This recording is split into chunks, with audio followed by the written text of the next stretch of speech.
And on today's show, how Veralytic can be part of your due diligence process. Part 5 of this week's series on product due diligence with nationally recognized product due diligence expert, Barry Flagg, CFP, CLU, and CHFC. Hi everyone, I'm Steve Savant, syndicated financial columnist and contributing author to Backroom Technician and Innsmark. Let's get down to business. Well, welcome to day 5. Wow, 5 days with Steve Savant, and you survived. It's been fun. Listen, if you've missed any of these shows, I really want you to go back out and watch Monday through Thursday in chronology. I think it'll really help your learning experience because you really need to we kind of laid some basic groundwork. And now we're going to go out to Barry's site and look at exactly what he has. And by the way, a little side note, when we go out to the site, go ahead, Barry, put us on the site. When we go out to his site, we're going to look at, you're going to be able to get a free example of the full report. It's really great. We're going to show you that in a moment.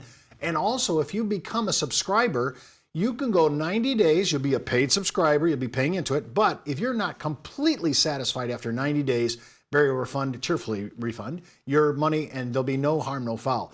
I think you're going to fall in love with this, and I think you're going to be using this as a closing and as an entry and a closing technique into new clients. Barry, walk us through here. We're on your site, Veralytic.com. Veralytic, correct. Okay, and walk us through when we come to your site, and by the way, there's that sample report you could download, so you can hit that and look at that. I'd print it out. I love the color, by the way. Thank you. And it's really easy to read. I thought to myself, well, how hard is this? So I gave it to somebody else to read that's not into due diligence like you and I are. Mm-hmm. And they said, oh, Steve, I got this almost on the first pass. Yeah. So that's what I really liked about it. It was easy to user-friendly. Yeah. We particularly hear that from the CPA, tax attorney, trust officer community. Mm-hmm. Investment folks, it's a natural for them. I've got a story, if we have time, you can cue me up later about a hedge fund guy who told one of my subscribers he never wanted to talk about life insurance, and my customer used a sample Veralytic report to open up a conversation that he wasn't able to have for 20 years. Wow. On the site, we talk a little bit about who we are to provide some background. What are the solutions and products we offer? Our core offering is the Veralytic report, which we'll come to in just a second. We provide a library, Steve, of our past e-news articles. We publish something usually twice a month in addition to a ratings report. And then any industry news, and we mentioned vocabulary. We produce a glossary that helps non-financial advisors reconcile, what is a PUA, what's all the insurance nomenclature, and then translate that into the common financial terms that are used in the Veralytic report. I speak a lot and talk a lot, as maybe not as much as you, Steve, but close. And then whenever we get a question, we post it to the website to try to make our user experience more and more favorable. But the core of our offering is in the user's account.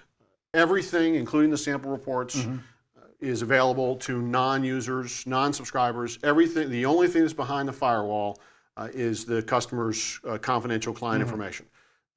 And so we've got a dummy account here that we use at trade shows, and we can look at a real-life report here. Every report consists of an executive summary, an analytics page, the actual source data, which is the illustration itself, to include all the cost representations, and then a user guide and a glossary. The user guide is the same in every single report. Each report measures the 5 basic factors of suitability. It's the same 5 factors that almost everybody in your audience has talked about with advisors and clients over time. Financial strength and claims paying ability. Many people talk about the premium. What's the premium, as if the premium is the cost. We've talked about at length in the previous 4 days. Premiums are not the cost any more than $2,000 that I put into my IRA is the cost of my IRA. The cost is what they take out of my $2,000.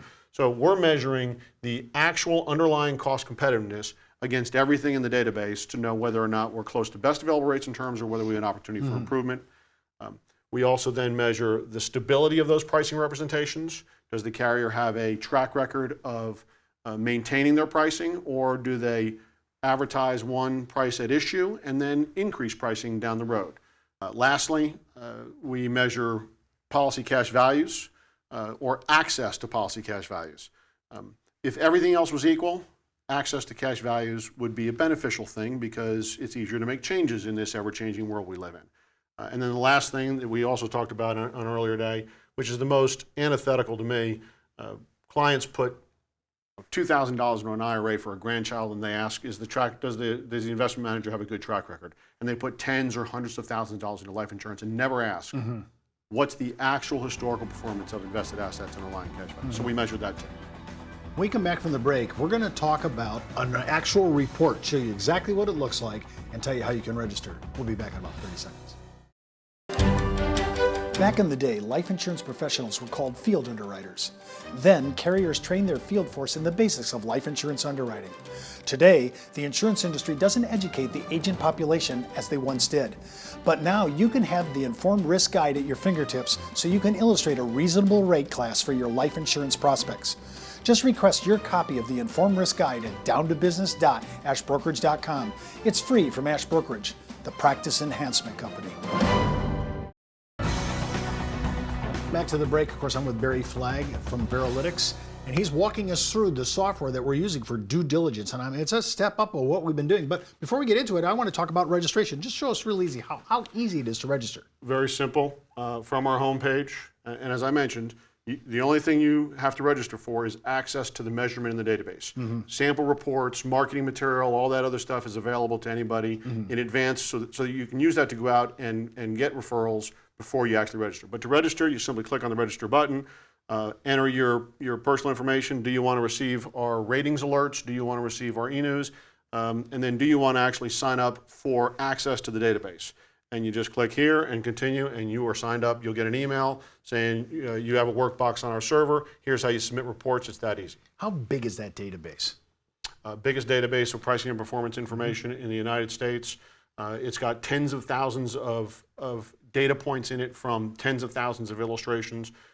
The reason why there's not a finite number to it is because every time somebody submits an illustration for their purpose of getting a measurement against what's in the database, it adds to our database. So it's an ever-growing, ever-learning database, so it's not a finite number. Well, Barry, show us an example of the report and walk us through it. Sure. So we talked about the executive summary that provides the talking points, that provides the narrative, the explanation of why a policy is rated 5 stars, 4 stars, 3 stars, 2 stars, or 1 stars. And by the way, a 5-star policy is, in Morningstar vernacular, a 5-star fund is always better than a 4-star fund because they measure one thing. As I mentioned earlier, we're measuring 5 things. So it could be that if your audience is working with a client on an estate planning sale, and cash value is not important to the purpose of their plan because it's tied up in an ILIT, it could be that a 4-star policy is every bit as suitable or more suitable than a 5-star policy. So the executive summary provides the narrative for how to match up product features or product attributes with client objectives. Okay. And then the graphs page, which is what we're looking at here, provides the proverbial picture's worth 1,000 words for the conclusions described in the executive summary. You can bring this report and talk about this section of the report with CPAs, tax attorneys, and trust officers and get referrals because very few people know what they're actually being charged. Very few advisors know what their clients are actually being charged. In this particular case, and this is not to pick on any particular carrier because we said before there's 80,000 pricing combinations and permutations. So this is not to say that one carrier is good or bad. This particular product in this particular situation has pretty much average pricing. This column here is the total cost of this policy per dollar of death benefit.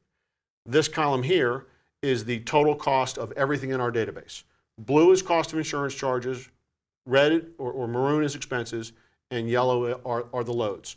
So as we can see here, finding the low cost of insurance charges are the way to develop new business, and you can even get paid a sales load, which is infinitesimal. The Veralytic report puts the sales load or the commission in the context of total cost. You can get paid a commission to go find lower cost of insurance charges. Now, when I'm looking at this, is this what we're walking through, just this basic idea in front of a fiduciary, and he can see that per dollar of death benefit, Correct. right? Correct. Okay, and is that the new, because that's a kind of a very thing that's, I would say, is very germane to your software, because everybody's doing other calculations per dollar of death benefit.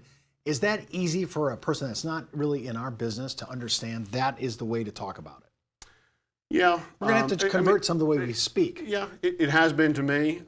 Where that per dollar death benefit actually came from, Ben Feldman used to talk about selling insurance as paying pennies on the dollar. So you pay pennies and deliver a dollar.